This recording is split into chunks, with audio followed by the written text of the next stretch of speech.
اعوذ باللہ من الشیطان الرجیم بسم اللہ الرحمن الرحیم. ڈیئر اسٹوڈینٹس، السلام علیکم ورحمۃ اللہ وبرکاتہ.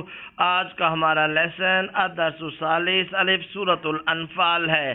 تو آئیے لیسن سٹارٹ کرنے سے پہلے دعا پڑھ لیتے ہیں. اعوذ باللہ من الشیطان الرجیم بسم اللہ الرحمن الرحیم. رب اشرح لی صدری ویسر لی امری واحلل عقدۃ من لسانی یفقہوا قولی. آمنت باللہ صدق اللہ العظیم.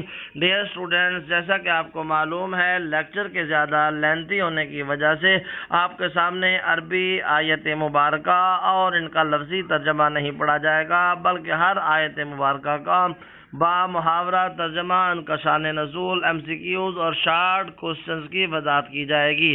تو آئیے دیکھیں سب سے پہلے آیت مبارکہ، پھر اسی آیت مبارکہ کا لفظی ترجمہ دیکھیں. لفظی ترجمہ دیکھنے کے بعد اس کا با محاورہ ترجمہ سنیں اور کافر یہ نہ خیال کریں کہ وہ بھاگ نکلے ہیں، وہ اپنی چالوں سے ہم کو ہرگز عاجز نہیں کر سکتے. اس آیت مبارکہ کا شان نزول یہ ہے، جب چند کافر میدان بدر سے اپنی جانوں کو بچا کر بھاگ نکلے تو اللہ تبارک و تعالیٰ نے ان کے بارے میں فرمایا وہ ہرگز یہ خیال نہ کریں کہ ان کی جانیں بچ گئی ہیں، وہ ہرگز ہمیں عاجز کمزور نہیں کر سکتے. وہ جہاں بھی ہوں گے اللہ تبارک و تعالیٰ انہیں پکڑ لیں گے. اگلی آیت مبارکہ کو دیکھیں، پھر اسی آیت مبارکہ کا لفظی ترجمہ دیکھیں. اسی آیت مبارکہ کے لفظی ترجمے کو دیکھنے کے بعد پھر اسی آیت مبارکہ کا با محاورہ ترجمہ آپ ملاحظہ کریں. اس آیت کریمہ کے اندر اللہ تبارک و تعالیٰ نے کیا فرمایا ہے، آئیے پڑھتے ہیں. اور جہاں تک ہو سکے فوج کی جمعیت کے زور سے اور گھوڑوں کے تیار رکھنے سے ان کے مقابلے کے لیے مستعد رہو. اس سے خدا کے دشمنوں اور تمہارے دشمنوں اور ان کے سوا اور لوگوں پر جن کو تم نہیں جانتے اور خدا جانتا ہے ہیبت بیٹھی رہے گی. اور تم جو کچھ راہ خدا میں خرچ کرو گے اس کا ثواب تم کو پورا پورا دیا جائے گا اور تمہارا ذرہ نقصان نہیں کیا جائے گا.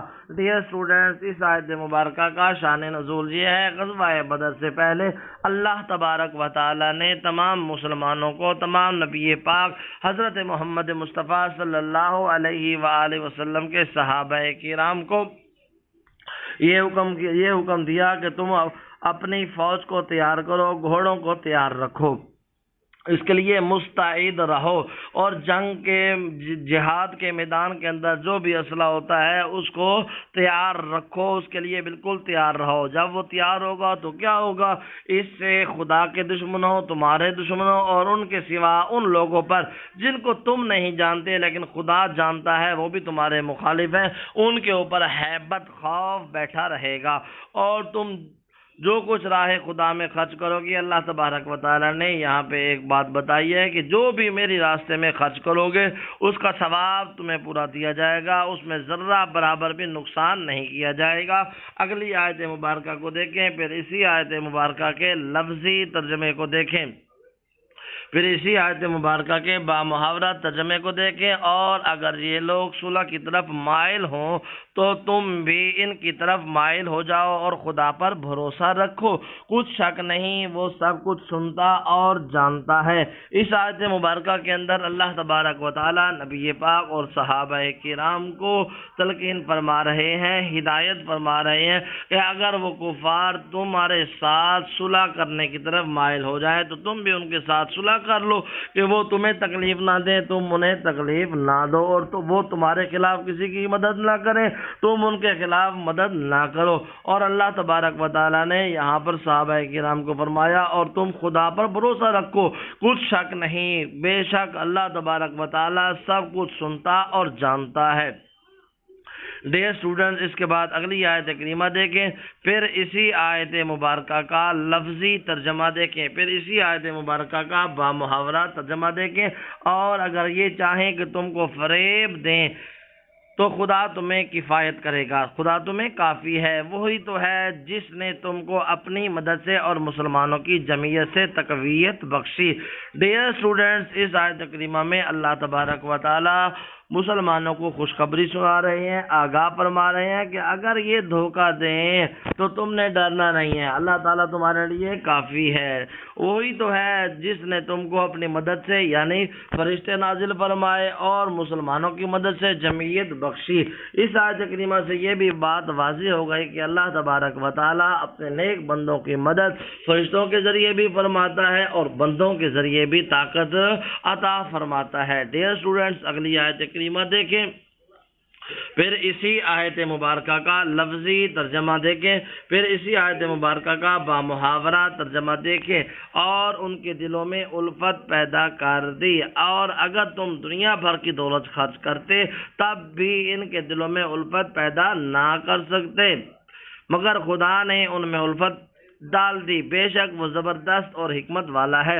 اس آیت مبارکہ کا شان نزول یہ ہے کہ انصار کے دو قبائل اوس اور خزرج جو بہت بڑے آپس میں دشمن تھے، لیکن جب دائرہ اسلام میں داخل ہوئے تو وہ بہت زیادہ ایک دوسرے کے ساتھ محبت کرنے لگ گئے، تو اللہ تبارک و تعالیٰ نے فرمایا اے نبی یہ آپ کے اسلام کی دعوت دینے کی وجہ سے اور اللہ تبارک و تعالیٰ کے کرم کی وجہ سے ہی سب کچھ ہوا ہے۔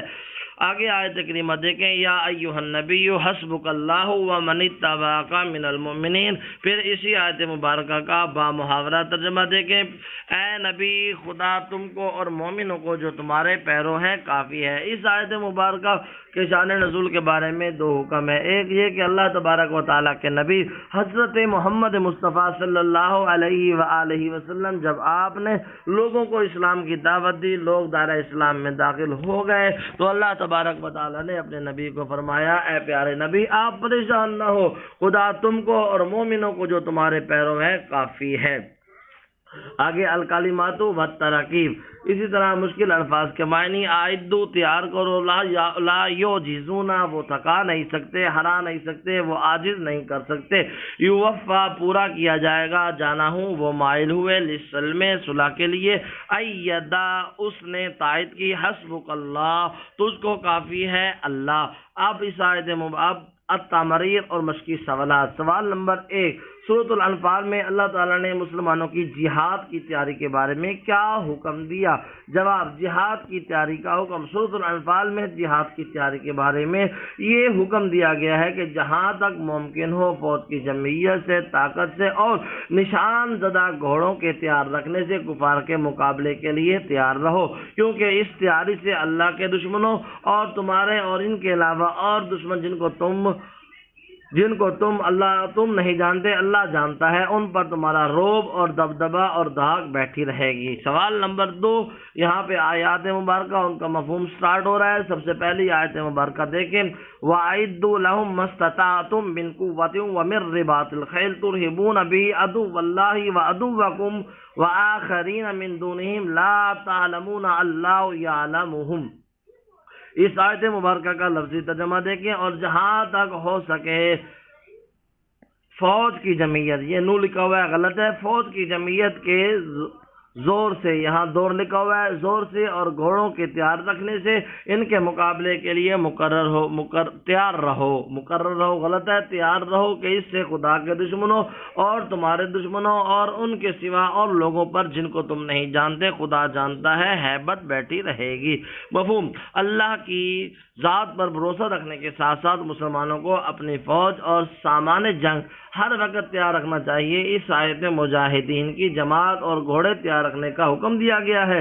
آپ کے مبارک دور میں گھڑ سواری، شمشیر زنی، تیر اندازی کو سامان جہاد سمجھا جاتا تھا۔ یہ سب دشمن پر رعب اور دبدبہ قائم کرنے کے لیے ضروری تھا، تاکہ دشمن مسلمانوں کی طرف میلی آنکھ سے بھی دیکھنے کی جرأت نہ کر سکیں۔ بے آیت، هو الذی ایدک بنصرہ وبالمؤمنین والف بین قلوبہم لو انفقت ما فی الارض جميعا ما الفت بین قلوبہم ولکن اللہ الف بینہم۔ ترجمہ، وہی تو ہے جس نے تم کو اپنی مدد سے مسلمانوں کی جماعت سے تقویت بخشی، ان کے دلوں میں الفت پیدا کر دی۔ اگر تم دنیا کی دولت خرچ کرتے تب بھی ان کے دلوں میں الفت پیدا نہ کر سکتے، مگر خدا ہی نے ان کے دلوں میں الفت ڈال دی۔ مفہوم: اسلام سے قبل باہمی جنگ و جدل کا بازار گرم رہتا تھا، ہر شخص دوسرے شخص کی جان کے در پہ تھا، لیکن اللہ کی خصوصی مہربانی سے روایتی حریف